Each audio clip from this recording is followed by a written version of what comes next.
कार्यकर्ता भेला का सभानायक कमरेड, मंच में आसीन माननीय प्रधानमंत्री र सचिवालय सदस्य कमरेड ईश्वर पोखरेल र मंच में आसीन माननीय शिक्षा मंत्री र केंद्रीय समिति का सहयोगका कमरेड र आज को यस ऐतिहासिक भेला में उपस्थित काठमाडौँ जिल्ला का संपूर्ण सहयोगका कमरेडहरू, पत्रकार बन्धुहरू, सर्वप्रथम म यहाँहरूलाई यो विशेष अवसरमा यहाँहरू सबैलाई मेरो तर्फबाट पनि हार्दिक क्रान्तिकारी अभिवादन व्यक्त गर्न चाहन्छु।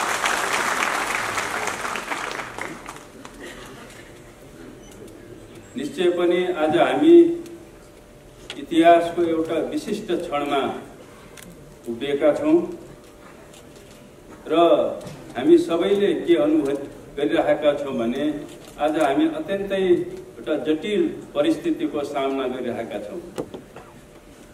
आज देशले एउटा विषम परिस्थितिको सामना गरिरहेको छ र यो विषम परिस्थिति ल्याउनुमा कोभिडले पनि एउटा महत्त्वपूर्ण भूमिका खेलेको छ र यो विषम परिस्थिति पैदा हुनुमा हाम्रो पार्टीको अन्तर्संघर्षले पनि एउटा महत्त्वपूर्ण भूमिका खेलेको छ। यसको साथसाथै यो विषम परिस्थिति सिर्जना गर्नमा प्रतिगामी शक्तिहरूको षड्यन्त्र र उनीहरूको प्रतिगामी रणनीतिले पनि महत्त्वपूर्ण भूमिका खेलेको छ। आज हामी यस सभागृहमा यो विषम परिस्थितिको कसरी सामना गर्ने, आज जुन नयाँ चुनौतीहरू पैदा भएका छन्, जुन नयाँ प्रश्नहरू पैदा भएका छन्, त्यसको सही उत्तर कसरी दिने र यो विषम परिस्थितिको सामना कसरी गर्ने भन्ने सन्दर्भमा हामी यहाँ केन्द्रित भएका छौं। यहाँ उद्घोषक मित्रले भन्नुभयो, कुनै पनि समस्याको समाधान, कुनै पनि लक्ष्यको प्राप्ति, कुनै पनि संघर्षको सफलताको निर्धारण के कुराले गर्छ? हाम्रो समाजशास्त्रले, हाम्रो सिद्धान्तले, हाम्रो कम्युनिस्ट सिद्धान्तले भन्छ कि सफलताको निर्धारण, कुनै पनि लक्ष्यको प्राप्ति तपाईको सही विचारले निर्धारण गर्छ। यदि तपाईले सही विचार, सही नीति, सही कार्यक्रम र सही नेतृत्वको छनौट गर्न सक्नुभयो र त्यो निश्चित गर्न सक्नुभयो भने तपाईले आफ्नो विजयलाई, आफ्नो सफलतालाई पनि निश्चित गर्न सक्नुहुन्छ। यदि तपाईले गलत छनौट गर्नुभयो, तपाईले गलत विचार, गलत सिद्धान्त, गलत नेतृत्वको छनौट गर्नुभयो र त्यो निर्धारण गर्नुभयो भने तपाईले प्राप्त गरेका उपलब्धिहरू, तपाईले प्राप्त गरेका लक्ष्यहरू पनि गुम्न सक्छन्।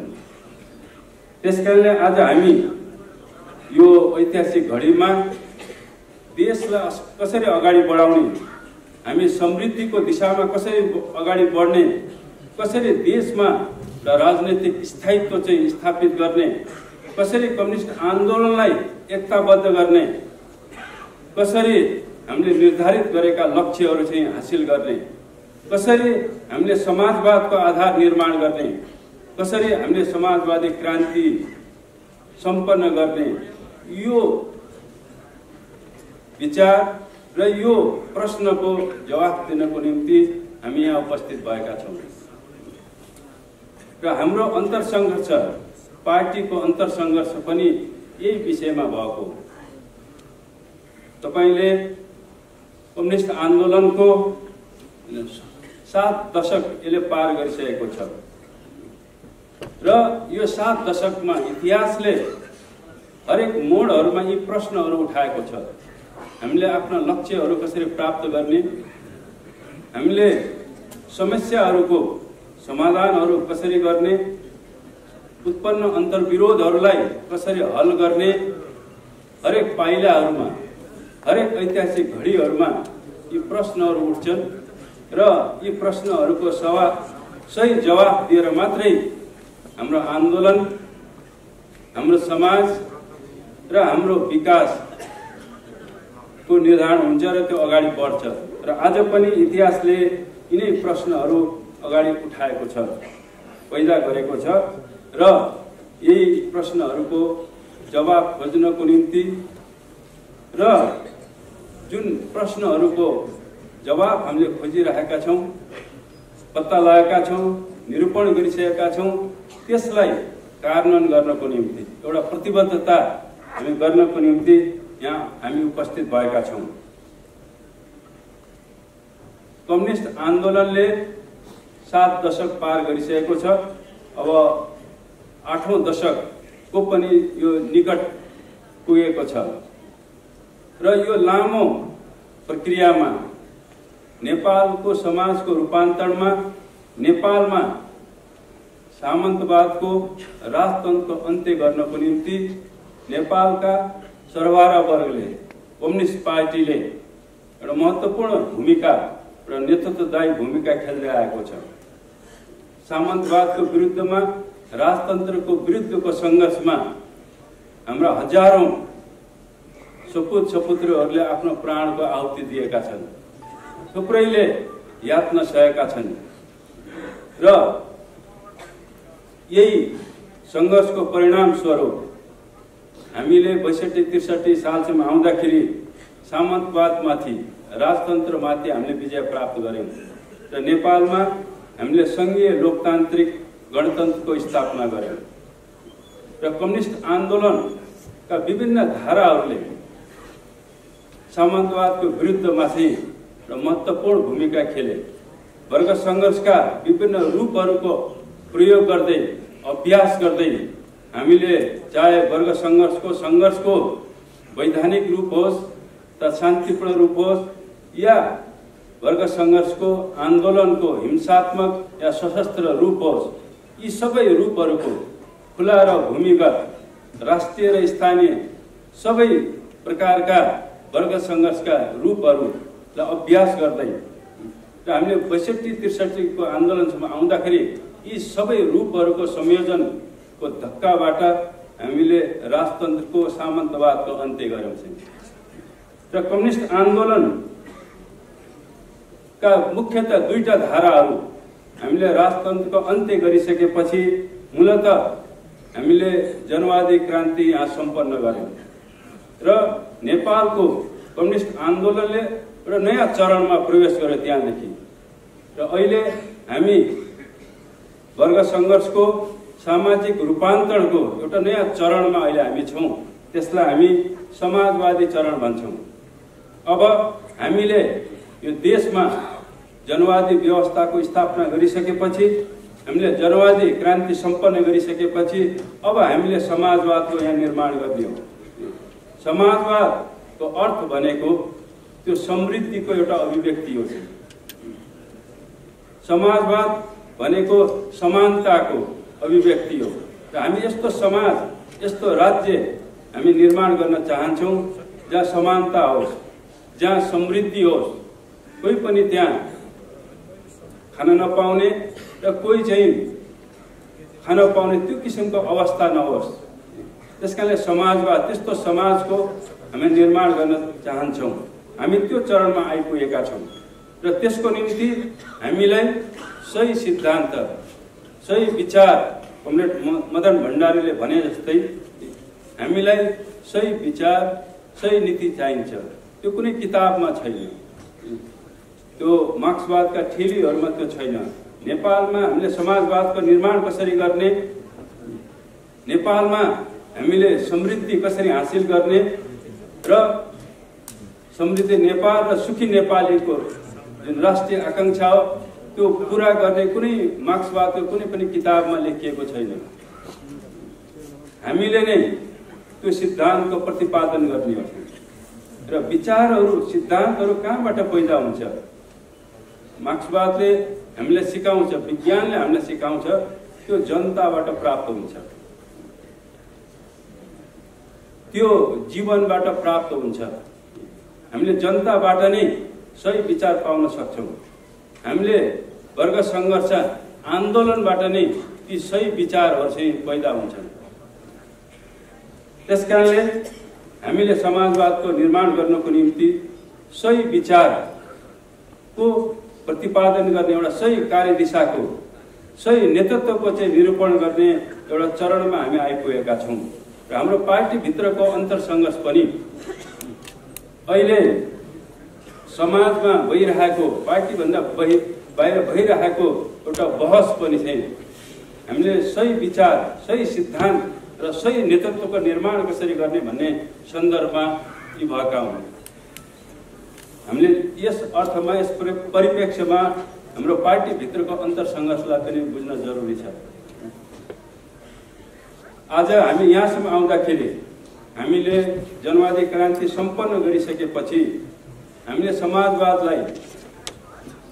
समाजवादको आधार निर्माण गर्नको निम्ति हामीलाई एउटा सही एउटा शक्तिशाली एउटा मजबुत नेतृत्व चाहिन्छ भन्ने त्यो निष्कर्ष त्यो आत्मबोध सहित नेपालको विभाजित कम्युनिस्ट आन्दोलन जो विभिन्न धाराहरूमा विभाजित भएका थिए त्यसलाई एकताबद्ध गर्न जरुरी छ भनेर हामीले नेपालको कम्युनिस्ट आन्दोलनका धाराहरूलाई हामीले एकताबद्ध गऱ्यौँ चाहिँ र नेकपा एमाले एउटा धाराको प्रतिनिधित्व गर्थ्यो र नेकपा माओवादी केन्द्रले नेपाली कम्युनिस्ट आन्दोलनको अर्को धाराको प्रतिनिधित्व गर्थ्यो। यी दुईटा धाराको एकीकरणबाट नेकपा भन्ने पार्टीको एउटा मजबुत नेतृत्व एउटा शक्तिशाली चाहिँ पार्टीको हामीले निर्माण गर्यौँ र यसको साथसाथै हामीले समाजवादको आधार खडा गर्न त्यसको निर्माण गर्नको निम्ति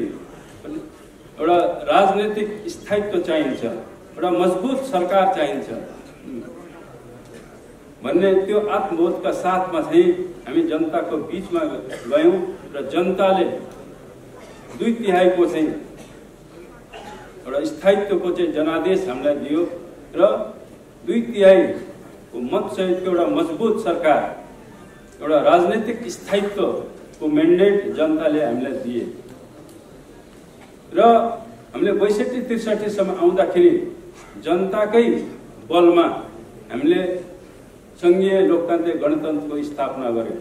यो तीनटा कुराहरू जनवादी क्रान्ति भनौँ अथवा चाहिँ सामन्तको अन्त्य पश्चात यी तीनवटा हामीले उपलब्धिहरू चाहिँ हामीले हासिल गर्यौँ।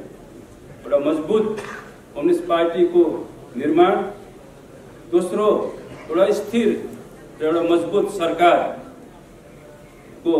निर्माण र तेस्रो हामीले संघीय लोकतान्त्रिक गणतन्त्रको स्थापना चाहिँ यो तीनवटा एउटा ऐतिहासिक उपलब्धिहरू नेपाली क्रान्तिका सफलताका अभिव्यक्ति हुन् भन्ने हामीलाई लाग्दछ। तर यिनै उपलब्धिहरू प्राप्त गरे पश्चात प्रतिगामी शक्तिहरूले ती उपलब्धिहरूलाई समाप्त पार्न उनीहरूले फेरि आफ्नो गुमेको सत्तालाई पुनर्स्थापना गर्नको निम्ति उनीहरूले आफ्नो रणनीतिहरू तय गरे। उनीहरूले फेरि प्रतिगमनलाई पुनर्स्थापना गर्नको निम्ति उनीहरूले नेकपालाई यो आन्दोलनको नेतृत्वलाई कसरी विभाजित गर्ने भन्ने उनीहरूले रणनीति तय गरे। उनीहरूले फेरि प्रतिगमनको पुनर्स्थापनाको निम्ति कसरी फेरि एउटा राजनीतिक अस्थिरता पैदा गर्ने देशमा र नेकपाको नेतृत्वमा भएको सरकारलाई कसरी विघटन गर्ने भन्ने उनीहरूले रणनीति तय गरेछन्। यिनै रणनीति यो तीनवटा रणनीति अन्तर्गत उनीहरूले यी अवधिहरूमा चाहिँ षड्यन्त्र गर्दै आए र यहाँसम्म आउँदाखेरि हामी के देख्छौँ वस्तुगत परिणामको रूपमा भने उनीहरूले नेकपा विभाजन गर्न चाहिँ उनीहरू सफल भए। यो चाहिँ अकाट्य चाहिँ तथ्य हो, परिणाम हो। आज यहाँसम्म आउँदाखेरि उनीहरूले नेकपालाई विभाजित गर्न सफल भए। नेकपाको एउटा गुट पार्टीबाट अहिले अलग भएको छ र यो विभाजनबाट निश्चय पनि उनीहरू धेरै उत्साहित भएका छन्। हामीले देखिरहेका छौँ प्रतिगामी शक्तिहरू, अवसरवादी शक्तिहरू नेकपा विभाजित भएकोमा उनीहरू हिजो एकताबद्ध हुँदाखेरि उनीहरू धेरै चिन्तित थिए, निराश थिए, आक्रोशित थिए। आज नेकपा विभाजित हुँदाखेरि उनीहरू उत्साहित भएका छन्।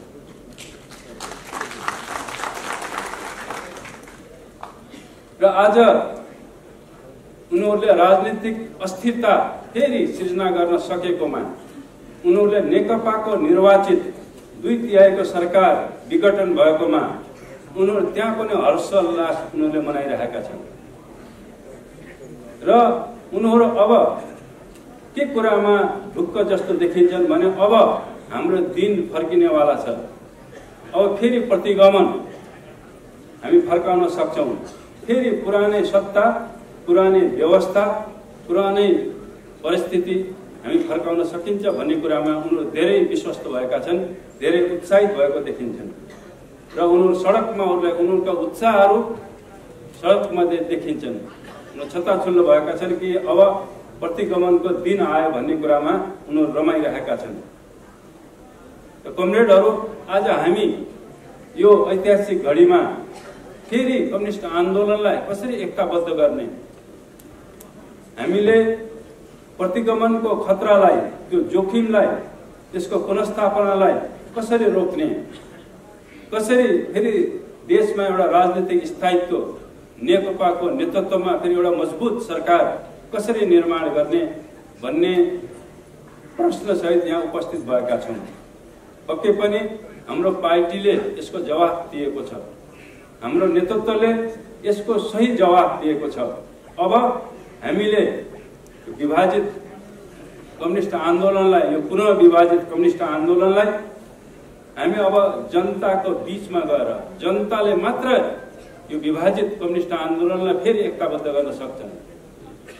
त्यसकारणले हामीले जनतामा जाने नीति तय गरेका छौँ, हामीले त्यो निर्णय गरेका छौँ। हामीलाई लाग्छ यो एकदम सही नीति छ।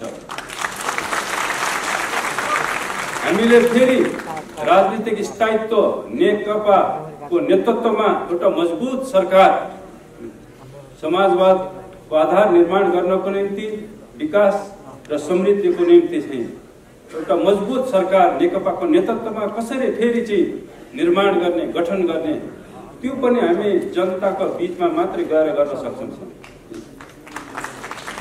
जनताले मात्रै एउटा स्थायित्व दिन सक्छ, जनताले मात्रै नेकपाको नेतृत्वमा एउटा मजबुत सरकार दिन सक्छ। त्यसकारणले हामीले जनताको बीचमा जाने हामीले निर्णय गरेका छौँ। र प्रतिक्रान्तिको जो खतरा पैदा भएको छ, अहिले आकाशमा जो मडारिएको छ प्रतिक्रान्तिका खतराहरू, जो चलखेलहरू अहिले भइरहेका छन्, फेरि चाहिँ प्रतिगमनलाई चाहिँ यहाँ पुनर्स्थापित गर्ने देशी विदेशी शक्तिहरूले हामीले चलखेल गरिरहेको देखिरहेका छौँ। उनीहरू उत्साहित भएको, उनीहरू क्रियाशील भएको हामीले देखिरहेका छौँ। प्रतिक्रान्तिलाई, प्रतिगमनलाई पनि अब पार्टीहरूले मात्र रोक्न सक्दैन, अब जनताले मात्र त्यसलाई रोक्न सक्छ। त्यसकारण हामी जनताको बीचमा प्रतिक्रान्तिलाई रोक्न, प्रतिगमनलाई रोक्नको निम्ति हामीले हाम्रो एजेन्डाहरूलाई लिएर जाने, हाम्रो गणतन्त्रको एजेन्डा, हाम्रो चाहिँ संघीयताको एजेन्डा, हाम्रो समृद्धिको एजेन्डा, हाम्रो राष्ट्रियताको एजेन्डा, त्यो लिएर जनताको बीचमा जान जरुरी छ। र जनतालाई चाहिँ फेरि जागृत गरेर, करोडौं जनतालाई परिचालन गरेर हामीले प्रतिक्रान्तिलाई रोक्ने हो। हामीले पुनः चाहिँ एउटा स्थायित्व हामीले स्थापित गर्ने हो। पुनः विभाजित कम्युनिस्ट आन्दोलनलाई हामीले चाहिँ जनताको सहयोगमा मात्रै त्यसलाई हामी फेरि एकताबद्ध गर्न सकिन्छ। त्यसकारणले हामीले मध्यावधि निर्वाचनमा जाने, अब पुरानो संसदले एउटा स्थायित्व दिन सक्दैन, उसले सकेन चाहिँ। यहाँसम्म आउँदाखेरि पुरानो संसद एउटा अस्थिरताको संयन्त्रमा परिणत भइसकेको छ। त्यसैले यसको औचित्य सकियो। त्यसैले हामीलाई नयाँ संसदको पुनर्स्थापना, नयाँ संसदको स्थापनाले आजको सही पोलिसी हुन सक्छ, सही नीति हुन सक्छ, सही मार्गचित्र हुन सक्छ। त्यसकारणले नयाँ संसद, पुरानो संसद होइन, नयाँ संसदको स्थापना नै आजको सही चाहिँ नीति हो, सही मार्गचित्र हो। आज हामी जनताको बीचमा गएर लाखौं करोडौं जनतालाई परिचालन गरेर चाहिँ नयाँ संसदको स्थापना गर्ने र त्यो मार्फतबाट एउटा स्थिर सरकार, एउटा शक्तिशाली सरकारको निर्माण गर्ने र निर्वाचनको माध्यमबाट कम्युनिस्ट आन्दोलनलाई पनि हामीले एकीकृत गर्नेछौँ। यो माध्यम नै यस्तो माध्यम हो जसबाट फेरि हामी विभाजित कम्युनिस्ट आन्दोलनलाई एकीकृत गर्न सकिन्छ र कम्युनिस्ट आन्दोलनमा भएका अवसरवादी चाहिँ तत्त्वहरूलाई, अवसरवादी प्रवृत्तिलाई चाहिँ हामी किनारा लगाउन सकिन्छ।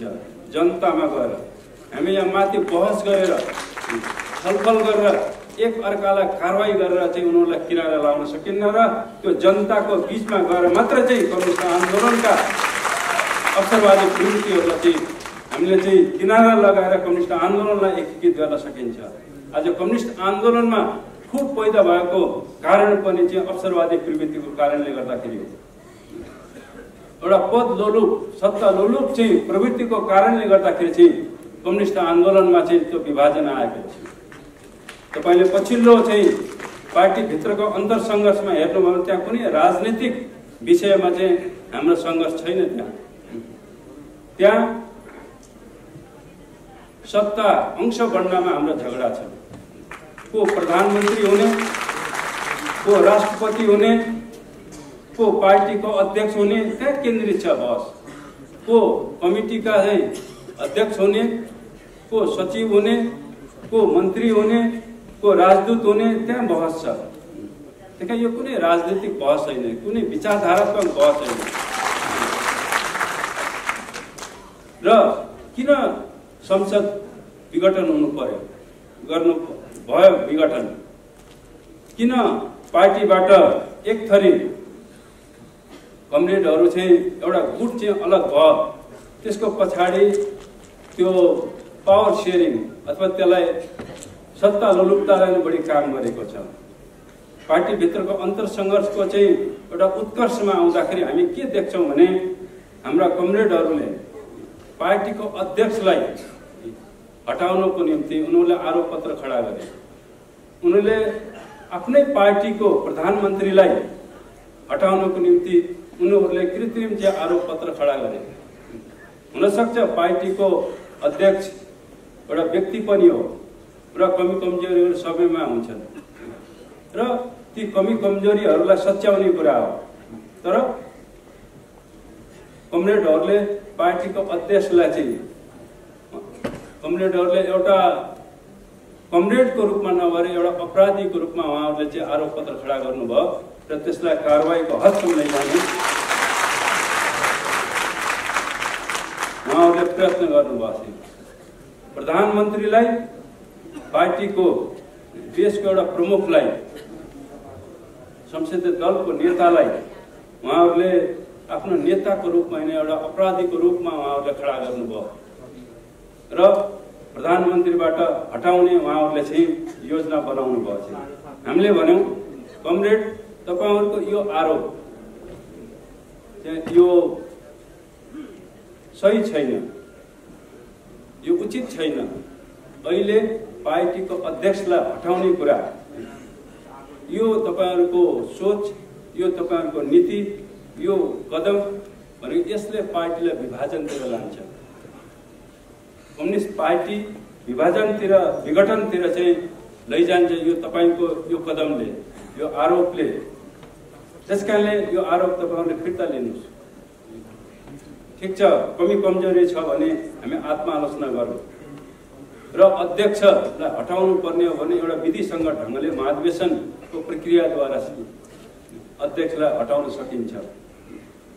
तर यो ढंगले जसरी तपाईहरुले अहिले आरोप खडा गर्नु भएको छ, यसले वास्तवमा पार्टीलाई विघटनतिर लान्छ र यो फिर्ता लिनुस् भने लास्टसम्म चाहिँ हामीले अनुरोध गर्यौं।